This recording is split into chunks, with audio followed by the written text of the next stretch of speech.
Su nombre significa Jehová exaltará, y fue valiente en su servicio al Señor. Sin embargo, el profeta Jeremías experimentó mucha angustia de espíritu.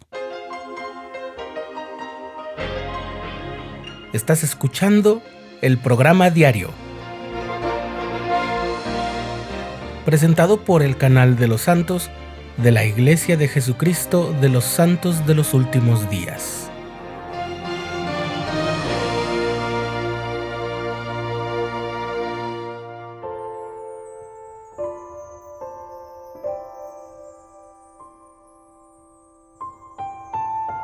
Nuestro héroe de las escrituras de hoy es el profeta Jeremías, cuyo libro de profecías y otro más de poesía aparecen en el Antiguo Testamento. Sí, el libro de Jeremías y el libro de las Lamentaciones de Jeremías.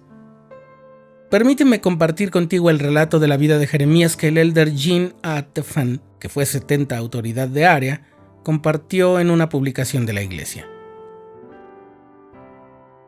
En algún momento durante la primera parte del ministerio de más de 40 años de Jeremías en Jerusalén, el Señor le dijo que visitara la casa de un alfarero. Jeremías observó que el alfarero hacía girar una rueda inferior con el pie mientras trabajaba con las manos un montón de arcilla húmeda en la rueda superior. Mientras estaba en su oficio, Jeremías vio que el alfarero descubrió un defecto en la vasija. Y a Jeremías le intrigó que el alfarero destruyera lo que llevaba formado y comenzara de nuevo a darle forma desde cero. Entonces el Señor le hizo a Jeremías una pregunta retórica. «Oh casa de Israel, ¿no puedo hacer contigo como este alfarero?» Jeremías nació en la ciudad de Anatot, al noroeste de Jerusalén. Su padre, Hilcías, era de los sacerdotes que estaban en Anatot, en la tierra de Benjamín. Cuando Jeremías aún era joven, el Señor lo llamó como profeta. Le dijo, irás a todo lo que te envíe y hablarás de todo lo que te mande. Al principio Jeremías se resistió a la confianza del Señor puesta en él. No puedo hablar porque apenas soy un niño. Pero el Señor estaba consciente del potencial de Jeremías. Le dijo, antes que te formase en el vientre, te conocí y te di por profeta a las naciones. Un factor importante en el moldeado de la vida de Jeremías fue su flexibilidad, es decir, su disposición a ceder a los mandamientos de Dios, a ser flexible en doblegarse libre y repetidamente a la voluntad de Dios. La humildad, la obediencia, la fe y la ausencia de orgullo son cualidades de carácter que mejoran la flexibilidad. El maestro alfarero probaba con frecuencia la voluntad de Jeremías de ser obediente. Una vez el Señor le ordenó que comprara una vasija de barro, la rompiera ante los líderes del pueblo y luego profetizara valientemente. Así ha dicho Jehová de los ejércitos. Así quebrantaré a este pueblo ya en esta ciudad como se quebranta un vaso de alfarero que no se puede reparar. El cumplimiento de Jeremías de esta tarea de hacer una denuncia tan dramática de sus jefes políticos supuso una obediencia valiente, pues tuvo que hacer a un lado cualquier temor por su propia seguridad. En otra ocasión, Jeremías recibió del Señor el mandato de hacer un yugo como los que se usaban para uncir los bueyes, se lo pusiera alrededor del cuello y lo usara en presencia del rey Sedequías y de sus principales reyes o príncipes súbditos.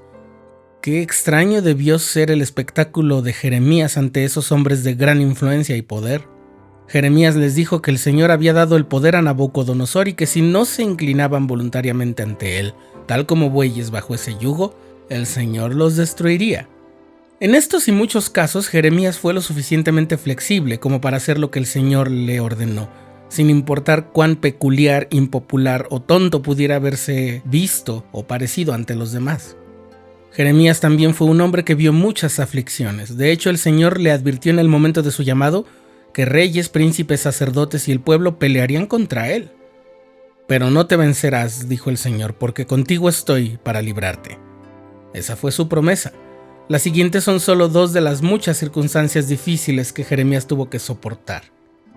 Cuando Pasur, el sacerdote a cargo de mantener el orden de los patios del templo, se enteró de que Jeremías había roto la vasija de barro y profetizado ante el pueblo, hizo que lo arrestaran, lo golpearan y lo encerraran.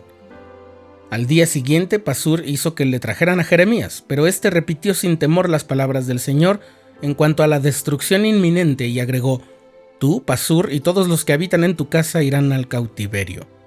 En esos días también hubo otro profeta que advirtió al pueblo de Jerusalén que se arrepintiera para evitar la destrucción de la ciudad a manos de Babilonia. Leí, el profeta del libro de Mormón, que salió de Jerusalén hacia la tierra prometida.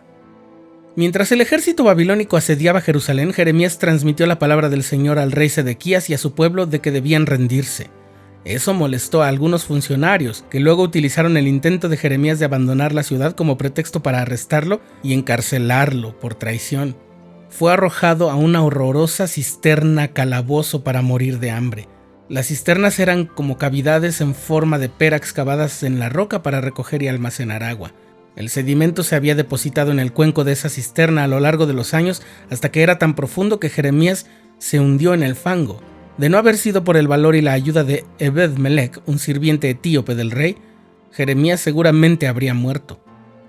Cuando el rey de Babilonia invadió Jerusalén, Jeremías decidió quedarse con su pueblo en Jerusalén sin dejar de transmitirles la palabra del Señor, a pesar de su constante negativa a seguir su consejo.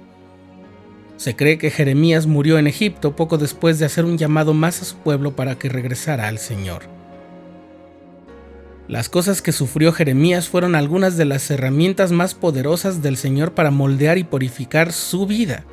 Jeremías fue un profeta que verdaderamente testificó de Cristo. El Salvador mismo usó las palabras de Jeremías para enseñar y profetizar durante su ministerio terrenal. Su vida fue un vaso de honor, una luz de guía y servicio, flexibilidad y gran paciencia para los santos de hoy. Jeremías vio algunos de los días más oscuros de la maldad de Israel. Sin embargo, reconoció las hábiles manos del maestro alfarero, moldeando su carácter en una hermosa obra de arte. Los acontecimientos de su vida nos recuerdan la necesidad de someter toda nuestra vida, por difícil que sea, a las manos amorosas del Señor.